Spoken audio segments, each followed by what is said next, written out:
Welcome to 5 Minute Bible, your daily guide for your daily reading.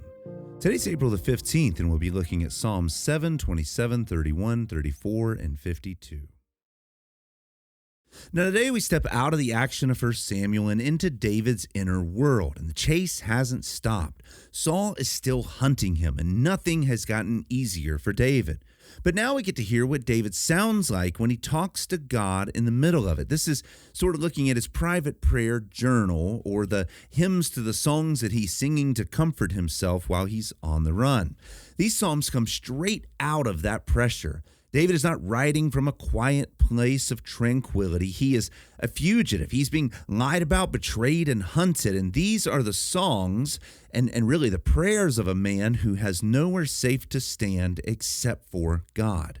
Psalm 7 sounds like a man who's had his name dragged through the mud. He doesn't spin it. He doesn't defend himself in front of everyone. He takes it straight to God and basically said, "You've seen this. You judge this case. May their accusations be turned against them." And he trusts God to sort out what others are twisting. Psalm 27 feels almost shocking when you remember the context. David is surrounded by enemies, and yet he says that the Lord is his light and his salvation. Not will be, but is. And what he wants more is not safety. He wants to be near God. And that tells you exactly what it is that is anchoring him. Psalm 31 gets more raw. He talks about distress and betrayal and weakness, and you can feel the strain in it. But right in the middle, he makes a decision. "Into your hands I commit my spirit." He puts his life in God's hands while things are still hard, not after things calm down. Psalm 34 comes out of that strange moment when he had to act insane just to stay alive. And instead of just moving on, he stops and says, "God rescued me." And then he pulls others in and says, "Taste and see." This is not a theory for David. This is the experience of knowing God and tasting his deliverance. Then we end with Psalm 52, which is a little bit darker. This is about Doeg. This is about betrayal that leads to the priest being slaughtered at Nod. Real blood, real consequences. And David looks at that kind of evil and says it's not going to last because evil is small and because God is big and his steadfast love is even grander. So as you read today, I want you to sit with the following question. When you're hit, when you're misunderstood, when you're pressured, what is your instinct? What is your first response? Do you move toward control or do you actually run toward God? And this answer tells you what you really trust. When you're going through pain and suffering, what you turn to is what you trust. And if it's not God, then we need to reorient our lives like David. What ties all of these chapters together is not the fact that David isn't afraid or he's endowed with some kind of superhuman courage. It's that he doesn't stay there in his fear. He starts in very real places. He's being accused. He's afraid. He's being betrayed. He's being pressured. And he says all of that out loud, but he doesn't clean it up.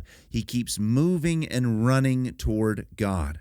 In Psalm 7, he moves from being attacked to trusting God as judge. In Psalm 22, he moves from being surrounded to fixing his eyes upon God. In Psalm 31, he moves from strain in order to surrender. In Psalm 34, he moves from rescue to worship. In Psalm 52, he looks straight at the evil and he says, this is not the end of the story, which means that he's putting his hope and his trust in the God who controls the future. And all of these movements matter because this is what real faith looks like in the life of a believer. It doesn't pretend like things are fine. It doesn't collapse when things aren't. It brings everything to God and refuses to let our fears and our insecurities or evil have the last word. All of this, in fact, is pointing forward to Jesus because David is a righteous sufferer, but he's not the final and most perfect one. Jesus is the one who walks this road completely. He's slandered, lied about, betrayed, surrounded, and even killed. And when he hangs on the cross, he quotes David's own words from Psalm 31 and makes them into his own, saying, "Father, into your hands I commit my spirit." But here's the difference. David is delivered out of danger. Jesus continues to go through it. David escapes death, but Jesus embraces it. And by that, he doesn't just show us how to trust God, he becomes the place that we run to when everything is falling apart. So, as you read these Psalms today, you are not just looking at David's prayers, you are looking at Christ. You are looking at how Jesus is going to teach us how to suffer without losing our footing because he has already secured the outcome. And when we suffer, all we need to do is look to him. So as you read these Psalms, listen for that movement from David, from the pressure to the trust, from the accusations to the faithfulness. Remember, because tomorrow we're going to go back into the story and we're going to watch David live all of these things out in real time. And with that, read your Bible carefully, devotionally, and joyfully, and may the Lord use his word to sanctify you completely, and we will continue our journey tomorrow. God bless you.